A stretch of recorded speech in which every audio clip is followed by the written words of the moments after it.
Welcome back to Kaulignation, your one-stop shop for all things Kaulig Racing, Dingernation, SVGNation, and all things NASCAR. I'm Sean. Thank you for joining us on this Monday evening to talk about the Iowa results from the Cup Series, from the Xfinity Series, and the fact there seems to be a lot more smoke out and about around those rumors of Spire possibly buying some, not all, some of Kaulig Racing's Xfinity operation, and if Kaulig Racing in turn may be buying the Spire truck operation in order to go racing with Ram.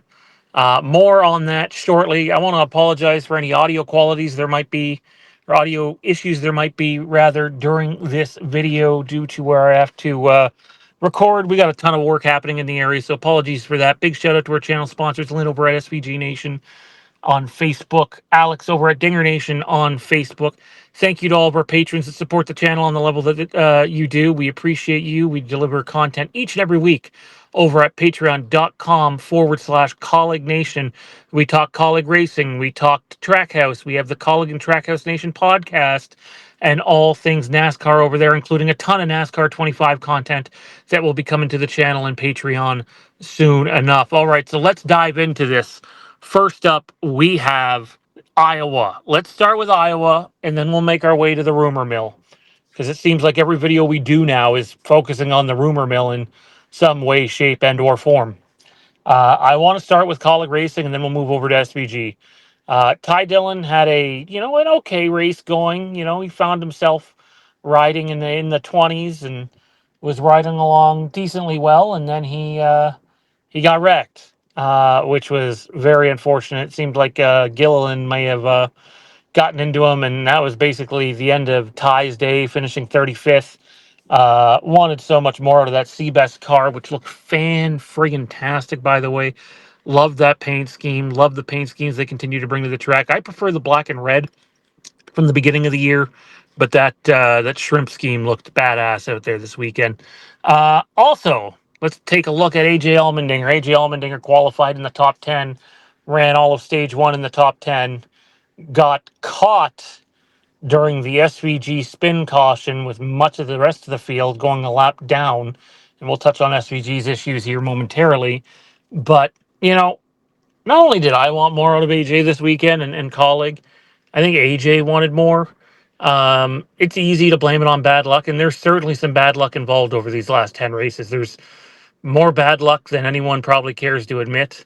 You want better results than that. It's easy to blame it on bad luck, but the truth is there's more going on here. The car started to slip away in the back half of the race.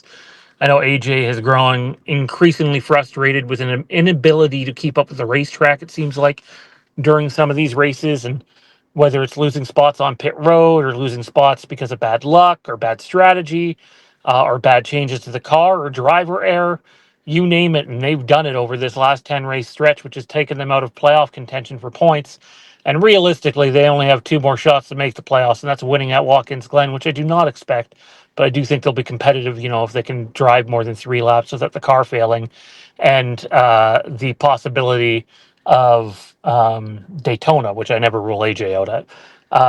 Look, at the end of the day, they salvaged an 18th place finish. He battled his way back up, and he was like a yo-yo that back half of the race, as my co-host Ryan pointed out.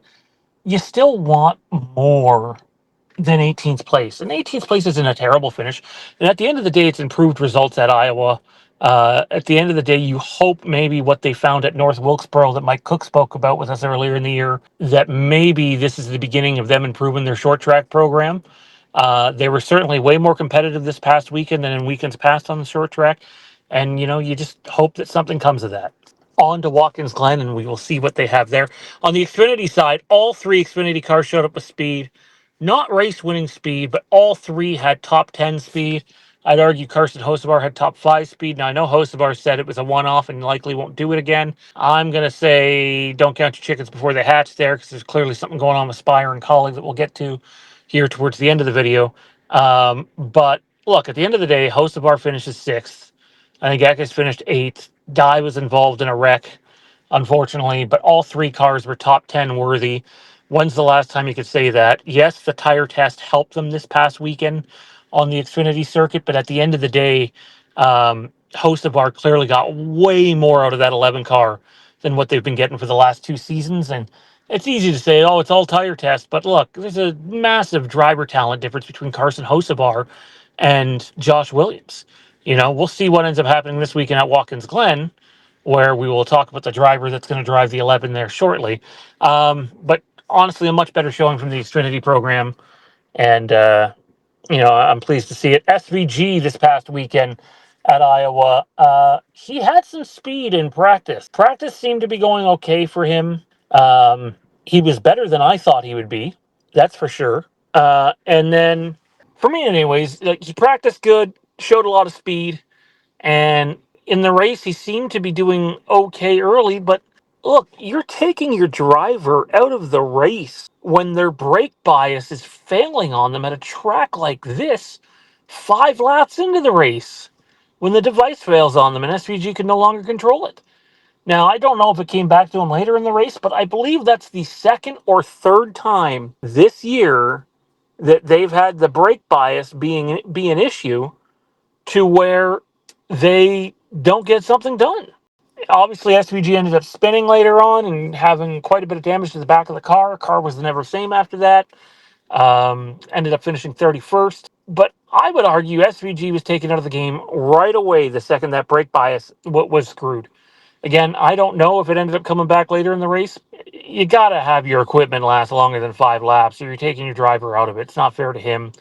And I thought there was some improvement shown by him. Obviously, I was a tough track, incredibly hard to pass at. They might have to do something with the tires there, NASCAR as a whole, for the Cup Series, much like they've had to try with Richmond. But I sit there and I look at it and I go, hey, maybe this is the new direction that you have to go in terms of having the soft tire and the hard tire, or the medium and the soft. The F1 thing they've been testing out.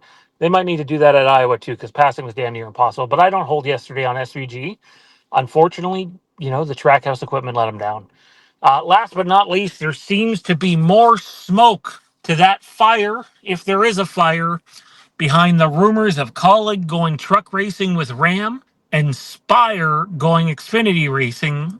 Let's dive into it here. So the rumor is, as we've recapped, as we've talked about on the videos, I'm going to recap it here briefly. The rumor is that Kaulig would go truck racing with Ram, eventually leading to a switch in their Cup program over to Dodge in 2027 or 2028. For their sake, they better hope it's 2027, because chances are Chevy's going to pull all their support once they do that deal with Ram, if it happens. Big if. Then there was the report that Spire is going to sell their truck team. And then there was the report that Kaulig was going to sell their Xfinity team to Spire because Spire was going to go Xfinity racing. Well, then Chris Rice came out and added a lot more fuel to that fire, but also said, hey, we're not selling our whole Xfinity operation. We have 70 plus chassis. There's no reason for him to mention the exact number of chassis on there, other than to basically, if you read in between the lines, say, hey, this is going to be, we're going to sell part of our Xfinity fleet. Not all of it, part of it. Maybe they drop down to two-car team. The truth is, they don't need 70 plus chassis even for 3 cars. So it's not like I'd rule out a third Kaulig Xfinity driver at this point. But sure enough, Carson Hocevar ends up in the 11 at Iowa, as we recapped earlier. And now next weekend, Michael McDowell, another Spire driver, is going to be running at Watkins Glen. I couldn't tell you who's going to run at Richmond. Apparently it won't be Hocevar again, but that remains to be seen. But I'm telling you right now, you better believe it's likely that Justin Haley is going to end up in the 11 at Daytona, another Spire driver. Needless to say, whether anything gets done or not, there's clearly something happening between Kaulig and Spire here. I would never say anything's a done deal until it's officially announced, because deals fall apart at the finish line all the time. But it certainly looks like there's something to Spire buying some Kaulig Xfinity equipment, and Kaulig possibly making the big switch to Ram and Dodge. Stay tuned for more and more videos. Check us out on Patreon for bonus content, patreon.com/Kaulignation. Like, comment, subscribe, turn notifications to all to keep up with all of our content, and we will see each and every one of you in the next video.